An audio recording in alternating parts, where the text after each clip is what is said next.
Pernah nggak sih Anda merasa mungkin setelah liburan seru atau malah pengalaman yang agak kurang enak gitu, kok ingatan Anda tentang itu beda ya sama pas Anda ngalamin langsung?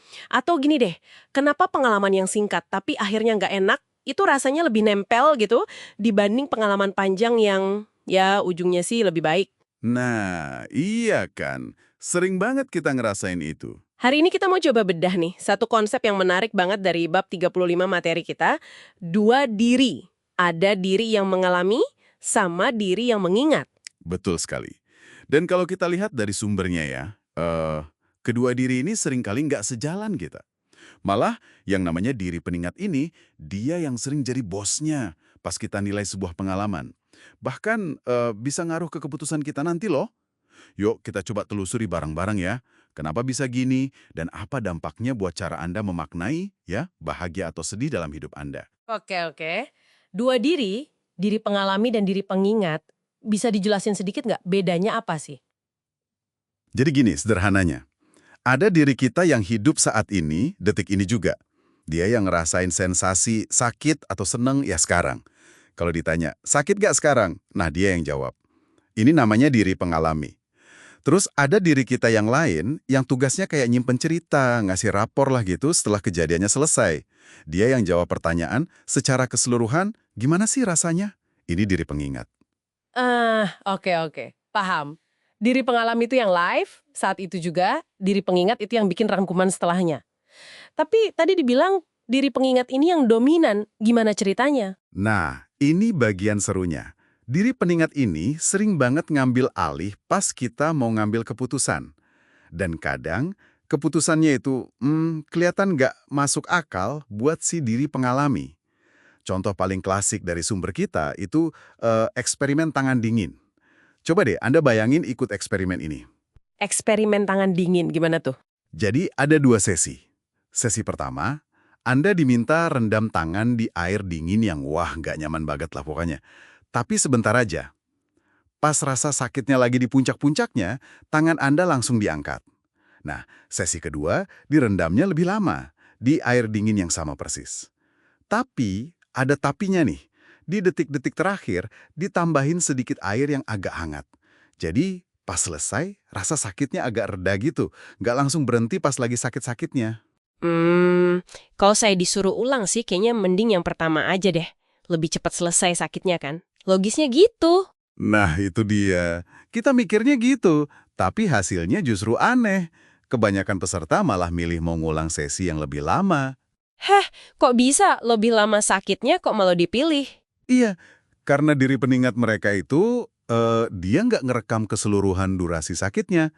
Dia cuma fokus ke dua hal, momen paling sakitnya, puncak, sama gimana rasanya pas terakhir, akhir.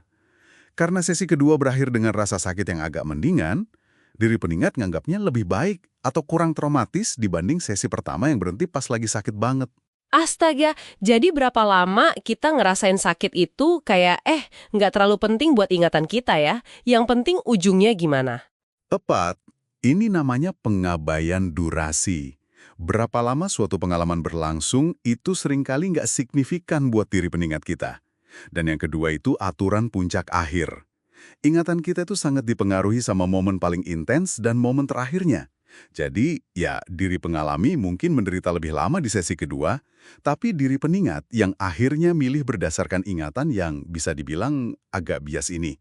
Wow, ini mengubah cara pandang sih. Berarti ini berlaku juga buat hal lain dong, nggak cuma rasa sakit fisik aja. Jelas. Coba kita lihat contoh lain dari sumber kita, soal evaluasi kehidupan. Ada cerita fiktif namanya Jen. Dia digambarkan punya hidup yang sangat bahagia.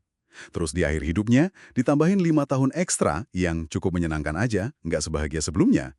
Ternyata pas orang diminta menilai keseluruhan hidup Jen, tambahan 5 tahun yang lumayan ini nggak bikin nilai kebahagiaan hidupnya naik. Aneh kan? Lagi-lagi durasi diabaikan ya. Yang diingat cuma masa-masa paling bahagianya sama akhirannya yang biasa aja itu. Betul, seolah-olah hidup kita itu dinilai kayak nonton cuplikan film aja. Cuma bagian-bagian pentingnya, puncaknya, sama akhirnya. Bukan total kebahagiaan dari awal sampai akhir. Wah, ini nyambung banget sama kebiasaan kita pas liburan. Kenapa kita sering banget sibuk ambil foto ya? Jangan-jangan kita lebih mentingin cerita liburannya buat diri pengingat dibanding bener-bener nikmatin momennya saat itu. Bisa jadi begitu.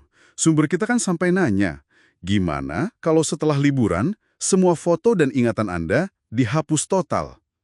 Buat banyak orang, nilai liburan itu bakal kerasa berkurang banget. Iya juga ya, kayak kita mendesain pengalaman buat dikenang nanti, padahal mungkin pas jalaninnya, diri pengalami kita lagi capek banget, misalnya pas naik gunung itu. Saya sering gitu sih. Nah, ini kan jadi menimbulkan pertanyaan penting ya, diri mana sebetulnya yang lebih penting? Diri pengalami yang merasakan momen demi momen, atau diri peningat yang nyimpan cerita? Kalau kita selalu nurutin diri peningat, misalnya milih lebih banyak sakit demi kenangan akhir yang sedikit lebih baik kayak di eksperimen tadi, itu kan bisa dibilang kita mengorbankan kesejahteraan diri pengalami kita. Jadi, intinya kita ini kayak punya dua diri yang sering gak akur ya. Satu ngerasain, satu lagi nyeritain. Dan si pencerita ini, diri peningat, yang sering kali megang kendali dan nentuin pilihan kita ke depan. Walau kadang caranya agak aneh. Kenapa ini penting buat Anda pahami? Karena dengan sadar soal dualitas ini, Anda bisa jadi lebih bijak dalam melihat masa lalu Anda. Entah itu kenangan bagus atau buruk.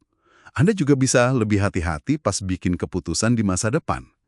Tanya ke diri sendiri, apa sih yang Anda cari dari pengalaman ini? Kenikmatan saat ini untuk diri pengalami atau cerita yang bagus buat diri pengingat?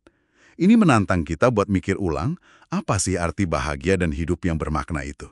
Oke, sebagai penutup nih, mungkin ada satu pertanyaan buat kita semua renungkan. Kalau sekarang Anda udah tahu nih, kalau ingatan Anda itu bisa jadi nggak utuh, atau mungkin agak dibelokkan sama aturan puncak akhir tadi. Gimana caranya ya supaya kita bisa mulai lebih ngasih perhatian, lebih menghargai kualitas pengalaman diri pengalami kita, momen demi momen dalam menjalani hidup kita sehari-hari? Mungkin itu yang perlu kita pikirkan.